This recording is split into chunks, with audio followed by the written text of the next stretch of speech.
Topic है हम लोगों का गोलीय दर्पण। तो बात करते हैं गोलीय दर्पण की, यानी गोलीय दर्पण ये होता है।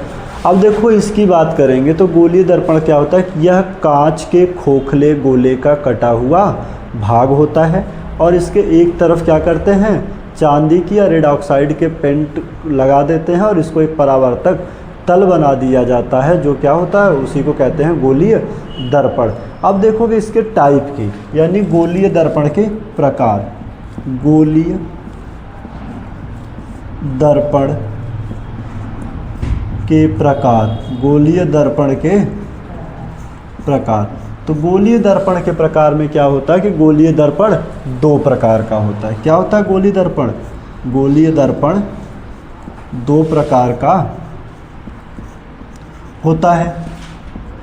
पहला होता है अवतल दर्पण, पहला है अवतल दर्पण और दूसरा होता है उत्तल दर्पण। गोलीय दर्पण दो प्रकार का है, अवतल दर्पण और उत्तल दर्पण। अवतल दर्पण और उत्तल दर्पण। अब हम लोग अगर बात करें तो क्या हुआ, तो अब देखो पहले की बात करते हैं, यानी पहला जो हो जाएगा आपका अवतल दर्पण। हम लोग पढ़ते हैं पहले अवतल दर्पण को। यानी अवतल दर्पण की बात की जाए तो अवतल दर्पण वह दर्पण होता है जिसके उभरे हुए भाग पे क्या किया हो, पॉलिश की गई हो या पेंट किया गया हो और उसके दबे हुए भाग को दबे हुए भाग से परावर्तन होता है, तो वह जो दर्पण होता है वह अवतल दर्पण होता है। जैसे समझने के लिए देखो, एक हम लोग ऐसे दर्पण बना लेते हैं, तो इसका जो उभरा हुआ भाग है ये आपका हो जाएगा अवतल दर्पण, और जो इसके परावर्तन का काम होता है वह इसके दबे हुए भाग से इसका परावर्तन होता है। अब देखो ये तो हो गया आपका अवतल दर्पण, अवतल दर्पण। अब देखो इसमें कुछ चीज़ें और हैं जो पढ़ लेते हैं। तो वह देखो ये जो सीधी लाइन गई है ये वाली, इसी सीधी लाइन को ही हम लोग कहते हैं मुख्य अक्ष या मुख्य रेखा या मुख्य अक्ष बोल देते हैं इसको, मुख्य अक्ष हो जाएगा। और इसके एक सिरे को M1 और M2 इसको बोला, M1 और M2 को बोला जाता है दर्पण का द्वारक। M1 M2 जो होता है यह होता है दर्पण का द्वारक, ये हो जाएगा दर्पण का द्वारक, ठीक। और जो मुख्य अक्ष होता है वह दर्पण को या इसके जिस बिंदु पर काटता है या जिस बिंदु पर जाके वह पड़ती है उसको बोलते हैं दर्पण का ध्रुव, और जिसे P से, तो P हो जाता है हमारा दर्पण का ध्रुव, P हो जाएगा दर्पण का ध्रुव। और ये जो परावर्तन के पश्चात आ रही है ये हो जाती है हमारी फोकस, ये हो जाता है दर्पण का फोकस दूरी, दर्पण की फोकस दूरी, दर्पण का फोकस। और इसके बाद एक और बिंदु होता है जो होता है C, यानी इसको बोलते हैं वक्रता केंद्र, C को बोल दिया जाता है वक्रता केंद्र।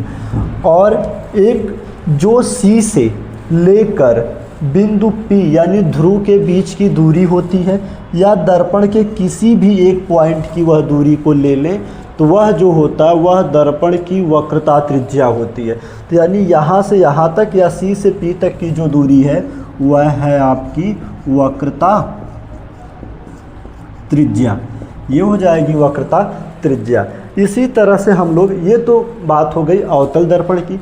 अगर हम लोग अब एक मिनट अवतल दर्पण को फिर से रिवाइज कर लेते हैं, क्या होता है अवतल दर्पण। तो अवतल दर्पण वह दर्पण है जो क्या है, उसके उभरे हुए भाग पर पॉलिश की गई होती है और परावर्तन उसके दबे हुए तल से होता है तो उसे अवतल दर्पण कहते हैं। ये उसका फिगर हुआ। M1 M2 जो है ये दर्पण का द्वारक है। P जो होता है ये दर्पण का ध्रुव है, इसको मुख्य अक्ष बोलते हैं। F जो है वह दर्पण का फोकस है। C जो होता है वह दर्पण का वक्रता केंद्र है और C से जो रेखा यहाँ पे मिली हुई है या C से P तक की जो दूरी है वह दर्पण की वक्रता त्रिज्या कहलाती है। अब यही से एक फॉर्मूला देखोगे, जब आगे इसको पढ़ाया जाएगा तो और डिटेल में जब बताएंगे इसको, तो वहाँ पे होता है कि दर्पण की जो फोकस होती है वह त्रिज्या की आधी होती है, इसलिए एक फार्मूला बन जाता है F = R/2। तो ये तो हो गया उसकी बात। अब हम लोग बात करते हैं उत्तल दर्पण की।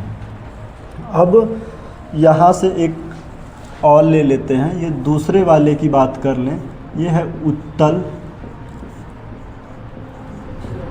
दर्पण। उत्तल दर्पण में इसका अपोजिट हो जाता है। अब क्या होगा कि अब इसके यहाँ पर कुछ इस तरह से फिगर, अब ये जो पेंट या पॉलिश किया रहता है वह उसके दबे हुए तल से होता है और जो परावर्तन होता है यह इसके उभरे हुए तल से होता है। परावर्तन क्या होता है? उभरे हुए तल से होता है।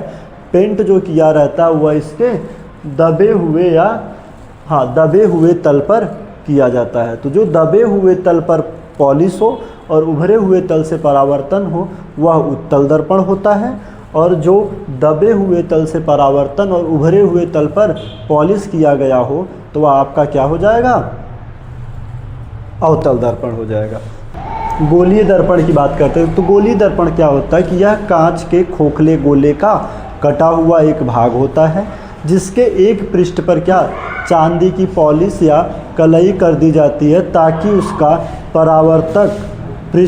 उसके एक सतह को परावर्तक पृष्ठ बनाया जा सके। तो ऐसे जो हमें दर्पण प्राप्त होता है वह क्या होता है? गोलीय दर्पण होता है। अब अगर बात की जाए दर्पण के प्रकार की, यहाँ पे देखते हैं दर्पण के प्रकार। दर्पण के प्रकार की बात की जाए तो दर्पण दो प्रकार का होता है। दर्पण कितने प्रकार का होता है? दर्पण दो प्रकार का होता है। दर्पण दो प्रकार का होता है। पहला है अवतल दर्पण, पहला है अवतल दर्पण और दूसरा है उत्तल दर्पण। पहला अवतल दर्पण और दूसरा है उत्तल दर्पण। करते हैं, पहला वाला था अवतल दर्पण, पहला है अवतल दर्पण। इसके लिए एक डायग्राम बनाते हैं। तो ये जो इसका है ये हो जाएगा इसका डायग्राम, ठीक। और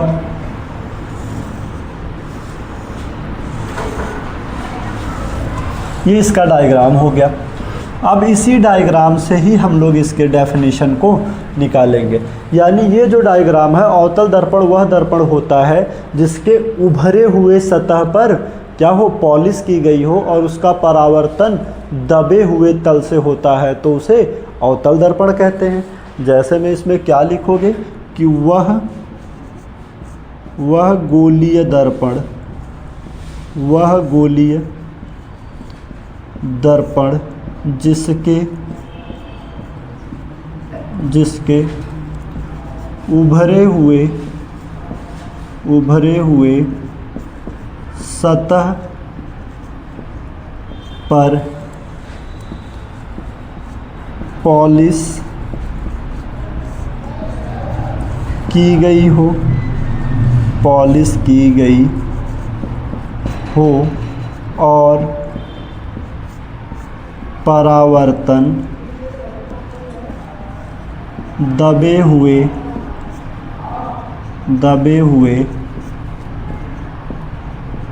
तल से हो, उसे अवतल दर्पण कहते हैं, उसे अवतल, उसे अवतल दर्पण कहते हैं। अब देखो, ये तो दर्पण का द्वारक होता है, इसे दर्पण का ध्रुव, और ये आपकी फोकस, और यहाँ पे एक पॉइंट होते हैं जो आपका वक्रता केंद्र होती है, और यहीं से एक और रेखा मिला दोगे तो आपकी या यहाँ से यहाँ तक की दर्पण से, ये केंद्र से लेकर दर्पण के ध्रुव P या यहाँ जो होती है उसको वक्रता त्रिज्या बोलते हैं। तो ये तो हो गई आपकी दर्पण की, और ये हो गया आपका अवतल दर्पण। अब एक इसी का और पार्ट बचा है, वो है उत्तल दर्पण। वह था उत्तल दर्पण।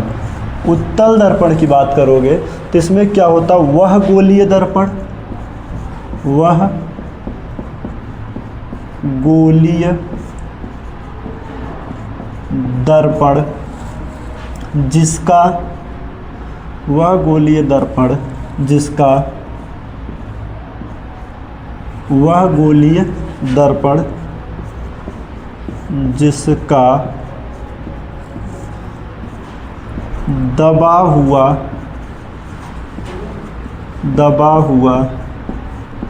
तल पॉलिश हो, दबा हुआ तल पॉलिश हो,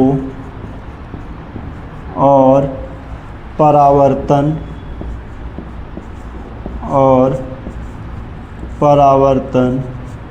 उभरे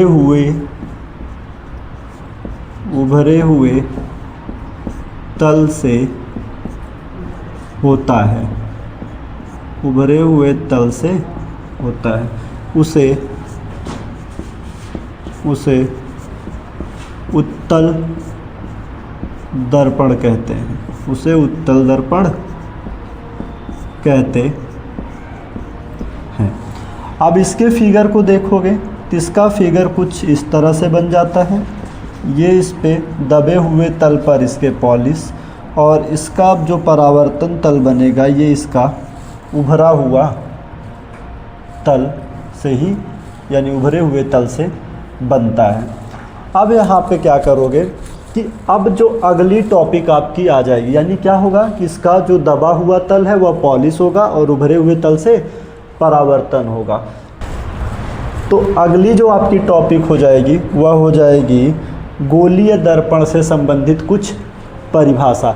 यानी वह परिभाषा क्या हो जाएगी कि जैसे दर्पण का ध्रुव क्या है, दर्पण में मुख्य अक्ष क्या है, दर्पण का फोकस क्या है, दर्पण की वक्रता केंद्र क्या है, दर्पण की वक्रता त्रिज्या क्या है, ये सारी चीज़ों को पढ़ा जाएगा। तो इसमें जो आपकी मेन टॉपिक आएगी वह दर्पण का द्वारक, दूसरा हो जाएगा मुख्य अक्ष, तीसरा हो जाएगा वक्रता केंद्र, चौथा है आपका वक्रता त्रिज्या, वक्रता त्रिज्या, पांचवा है फोकस दूरी। दर्पण का द्वारक, मुख्य अक्ष, वक्रता त्रिज्या, फोकस दूरी और वक्रता मुख्य फोकस। इतनी चीज़ों के बारे में अगली क्लास में हम लोग नेक्स्ट क्लास में एक एक टॉपिक को पढ़ेंगे।